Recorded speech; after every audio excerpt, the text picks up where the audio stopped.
Hey guys, welcome to another video. Blessings here today.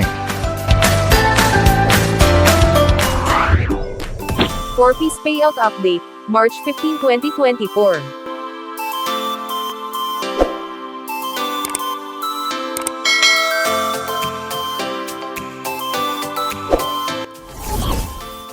Good news mga ka-blessings. Dahil ang payout po ng cash grants para sa mga beneficiaries ng Conditional Cash Transfer Program o Pantawid Pamilyang Pilipino Program ng DSWD ay nakaschedule na po bukas, araw ng Sabado, March 16, 2024.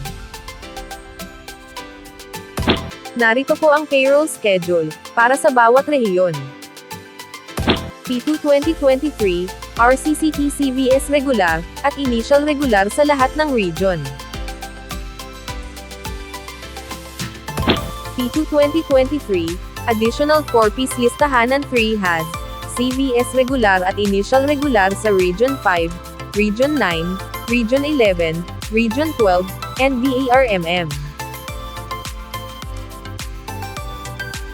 P3 2023, RCCT CVS regular sa lahat ng region. P3 2023, additional 4-piece, listahanan HHS, CVS regular sa ARMM, Region 3, Region 4A, Region 9, Mimaropa Region, Region 5, Region 7, Region 8, Region 10, Region 11, and Region 12.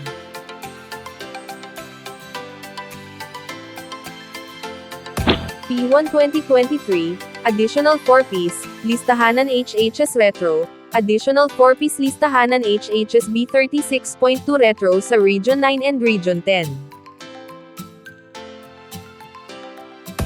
P6 2022, additional 4-piece listahanan HHS Retro, additional 4-piece listahanan HHS B36.1 Retro sa Region 9, at Region 10. Ngayong gabi ka-blessings, ay maaari nyo na pong i-check ang inyong balance account sa Landbank mobile app. Antayin lamang pong pumasok ang inyong cash grant sa inyong account dahil tuloy-tuloy po ang crediting ng Landbank sa inyong mga account. Bukas po, March 16, 2024 araw ng Sabado, ay maaari na po kayong mag-withdraw sa ATM withdrawal sa mga piling Landbank servicing branches na malapit sa inyong lugar. Keep safe always mga ka-blessings. God bless po.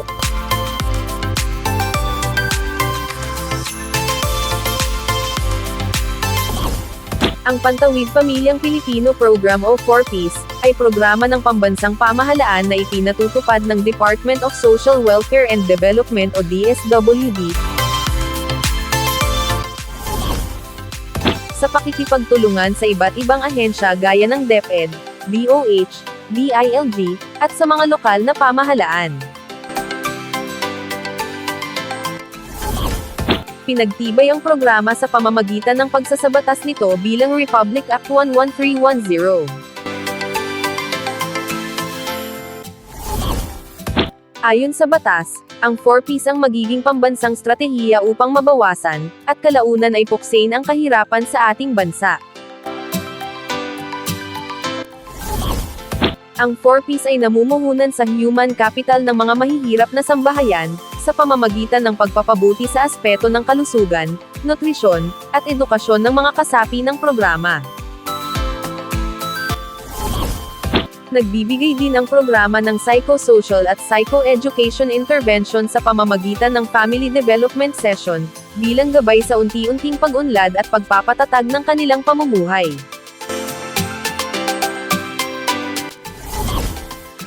Noong ika-17 ng Abril taong 2019, isinabatas ang RA 11,310 na mas kilala bilang An Act Institutionalizing the Pantawid Pamilyang Pilipino Program o 4-Piece Act.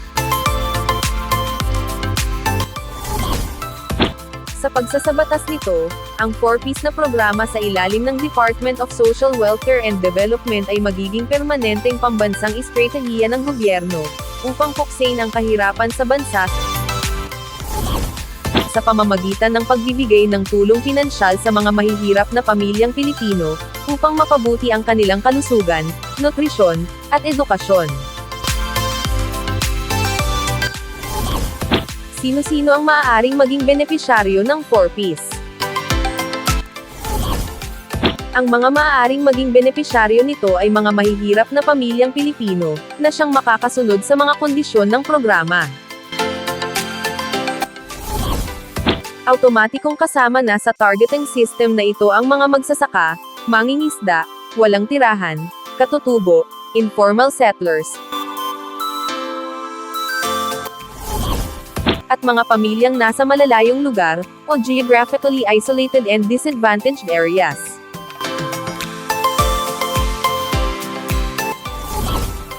Narito ang mga batayan ng isang pamilya na maaaring makasama sa programa. Dapat mayroong 0 hanggang 18 taong gulang na miyembro ng pamilya. Ang mga batang nasa edad 6 hanggang 18 ay kailangang naka-enroll sa paaralan. Mayroong miyembro na nagbubuntis sa panahon ng rehistrasyon.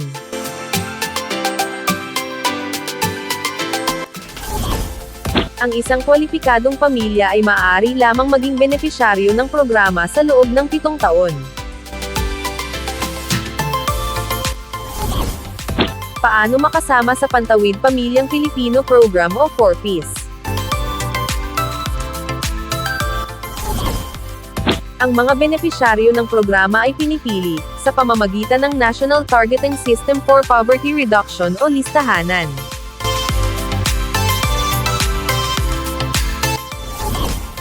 Kung saan sila ay nagbabahay-bahay, upang mag-interview, at makita ang tunay na kalagayan ng isang pamilya. Sa ngayon, ay pinag-aaralan na ng DSWD na magkaroon ng community-based targeting system, na galing sa bawat DSWD regional offices, para madaling matukoy ang mga kwalipikadong benepisyaryo ng Pantawid Pamilyang Pilipino Program o 4Ps.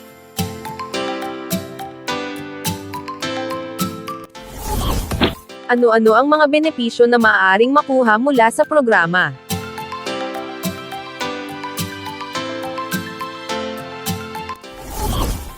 Sa ilalim ng 4Ps Act, ang mga benepisyaryo nito ay makakatanggap ng mga sumusunod. Tulong pinansyal para sa edukasyon, kung saan hanggang 3 bata lamang sa isang pamilya ang maaaring monitor ng programa.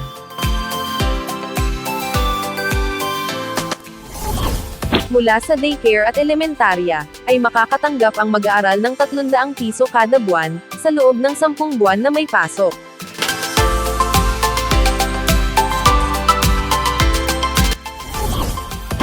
Sa high school ay makakatanggap ang mag-aaral ng 500 piso kada buwan, sa loob ng 10 buwan na may pasok.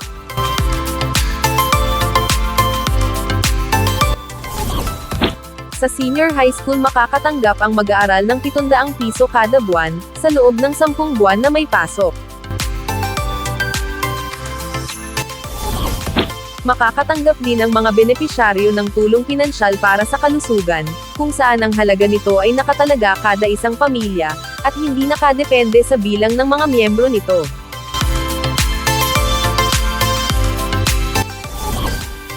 Ito ay nagkakahalaga ng 750 piso kada buwan. Makakatanggap din ang mga benepisyaryo ng rice subsidy, na nagkakahalaga ng 600 piso kada buwan.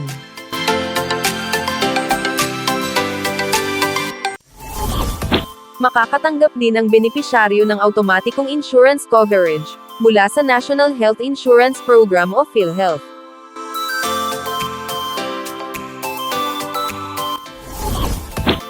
Sila rin ay prioridad sa pagtanggap ng serbisyo mula sa Sustainable Livelihood Program o SLP ng DSWD, sa pagbibigay ng kapasidad sa pagnenegosyo at pagtatrabaho.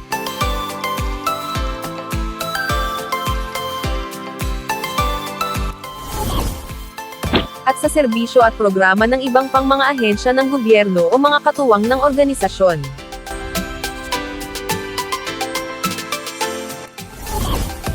Bukod sa mga nabanggit, ang mga benepisyaryo ay maaaring mabigyan din ng iba pang benepisyo, base sa mga bagong panukala o kautusan. Maraming salamat po mga ka-blessings.